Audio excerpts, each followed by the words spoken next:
जम्मू कश्मीर के पहलगाम में पार्टुकों पर हुए आतंकी हमले में मृतक लोगों के प्रति संवेदना व्यक्त करने के लिए आगे आया व्यापारी समाज। जिले के रामगंज कस्बे में व्यापारियों ने अपनी दुकानें बंद कर आतंकी हमले में मृतक लोगों के प्रति शोक संवेदना व्यक्त करते हुए विपक्षी पार्टियों पर साधा निशाना।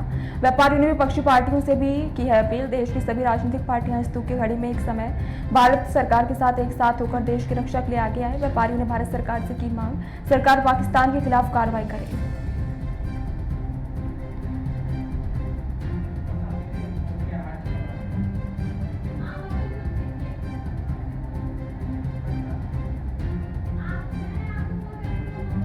जो विपक्ष के लोग हैं, हम उनसे भी ये चाहेंगे कि इस समय भारत के ऊपर जो दुख की घड़ी है, सभी लोग एकमत होकर भारत सरकार के साथ खड़े हों और भारत की सुरक्षा एजेंसियों से भी ये मांग करेंगे कि जो बाद में सरकार के या सेना के ऊपर जो कार्रवाई करती है, सेना जो है जो प्रश्न उठाते हैं वो ऐसी व्यवस्था करे कि ऐसे लोगों को चिन्हित करके अपने साथ बुला ले, जब कार्रवाई करें तो इनको साथ लेके जाएं। क्या नाम है आपका? दीपक अग्रणी, भारतीय उद्योग व्यापार मंडल अध्यक्ष रामगंज। आप लोग किस लिए मार्केट को बंद करके इकट्ठा हुए हैं? कल दोपहर में पहलगाम में जो आतंकवादी हमला हुआ है, जिसमें हमारे देश के नागरिकों की हत्या की गई है, ये पाकिस्तान के द्वारा भारत के ऊपर सीधा सीधा हमला किया गया है और हम लोग इससे इतना आक्रोशित हैं। अब ये जो लड़ाई चल रही है पाकिस्तान और भारत की, इसका निर्णायक समय आ चुका है और हम लोग ये मांग करते हैं भारत सरकार से कि अब आर पार होना चाहिए। ऐसे सोच वाले लोगों को, ऐसे जो कार्य कर रहे हैं, इनको अब इस घटना में जो शामिल है इनकी लिए न कार्रवाई करें। अब इस तरह के सोच वाले लोग जो हैं, इनके ऊपर कार्रवाई होनी चाहिए। ये चाहे देश में हो और चाहे विदेश में हो, इनको उसी तरह से जैसे सर्जिकल स्ट्राइक की गई थी, उसी तरह से अब इनको ढूंढ कर भारत के साथ न्याय किया जाए और भारत का हर व्यापारी वर्ग भारत सरकार के साथ खड़ा है। जो विपक्ष के लोग हैं, हम उनसे भी ये चाहेंगे कि इस समय भारत के ऊपर जो दुख की घड़ी है, सभी लोग एकमत होकर भारत सरकार के साथ खड़े हों और भारत की सुरक्षा एजेंसियों से भी ये मांग करेंगे कि जो बाद में सरकार के या सेना के ऊपर जो कार्रवाई करती है, सेना जो है जो प्रश्न उठाते हैं वो ऐसी व्यवस्था करे कि ऐसे लोगों को चिन्हित करके अपने साथ बुला ले, जब कार्रवाई करें तो इनको साथ लेके जाएं। क्या नाम है आपका?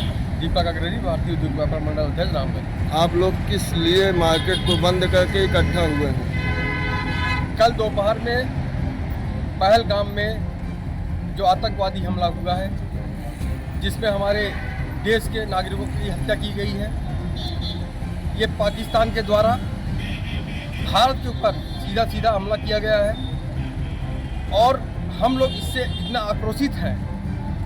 अब ये जो लड़ाई चल रही है पाकिस्तान और भारत की, इसका निर्णायक समय आ चुका है और हम लोग ये मांग करते हैं भारत सरकार से कि अब आर पार होना चाहिए। ऐसे सोच वाले लोगों को, ऐसे जो कार्य कर रहे हैं, इनको अब इस घटना में जो शामिल है इनकी लिए न कार्रवाई करें। अब इस तरह के सोच वाले लोग जो हैं, इनके ऊपर कार्रवाई होनी चाहिए। ये चाहे देश में हो और चाहे विदेश में हो, इनको उसी तरह से जैसे सर्जिकल स्ट्राइक की गई थी, उसी तरह से अब इनको ढूंढ कर भारत के साथ न्याय किया जाए और भारत का हर व्यापारी वर्ग भारत सरकार के साथ खड़ा है। जो विपक्ष के लोग हैं, हम उनसे भी ये चाहेंगे कि इस समय भारत के ऊपर जो दुख की घड़ी है, सभी लोग एकमत होकर भारत सरकार के साथ खड़े हों और भारत की सुरक्षा एजेंसियों से भी ये मांग करेंगे कि जो बाद में सरकार के या सेना के ऊपर जो कार्रवाई करती है, सेना जो है जो प्रश्न उठाते हैं वो ऐसी व्यवस्था करे कि ऐसे लोगों को चिन्हित करके अपने साथ बुला ले, जब कार्रवाई करें तो इनको साथ लेके जाएं। क्या नाम है आपका? दीपक अग्रणी, भारतीय उद्योग व्यापार मंडल अध्यक्ष रामगंज। आप लोग किस लिए मार्केट को बंद करके इकट्ठा हुए हैं? कल दोपहर में पहलगाम में जो आतंकवादी हमला हुआ है, जिसमें हमारे देश के नागरिकों की हत्या की गई है, ये पाकिस्तान के द्वारा भारत के ऊपर सीधा सीधा हमला किया गया है और हम लोग इससे इतना आक्रोशित हैं। अब ये जो लड़ाई चल रही है पाकिस्तान और भारत की, इसका निर्णायक समय आ चुका है और हम लोग ये मांग करते हैं भारत सरकार से कि अब आर पार होना चाहिए। ऐसे सोच वाले लोगों को, ऐसे जो कार्य कर रहे हैं, इनको अब इस घटना में जो शामिल है इनकी लिए न कार्रवाई करें। अब इस तरह के सोच वाले लोग जो है इनके ऊपर कार्रवाई होनी चाहिए। ये चाहे देश में हो और चाहे विदेश में हो। इनको उसी तरह से जैसे सर्जिकल स्ट्राइक की गई थी उसी तरह से अब इनको ढूंढ कर भारत के साथ न्याय किया जाए और भारत का हर व्यापारी वर्ग भारत सरकार के साथ खड़ा है। जो विपक्ष के लोग हैं, हम उनसे भी ये चाहेंगे कि इस समय भारत के ऊपर जो दुख की घड़ी है, सभी लोग एकमत होकर भारत सरकार के साथ खड़े हों और भारत की सुरक्षा एजेंसियों से भी ये मांग करेंगे कि जो बाद में सरकार के या सेना के ऊपर जो कार्रवाई करती है सेना जो है, जो प्रश्न उठाते हैं वो ऐसी व्यवस्था करे कि ऐसे लोगों को चिन्हित करके अपने साथ बुला ले, जब कार्रवाई करें तो इनको साथ लेके जाए। क्या नाम है आपका? दीपक अग्रणी, भारतीय उद्योग व्यापार मंडल अध्यक्ष राम।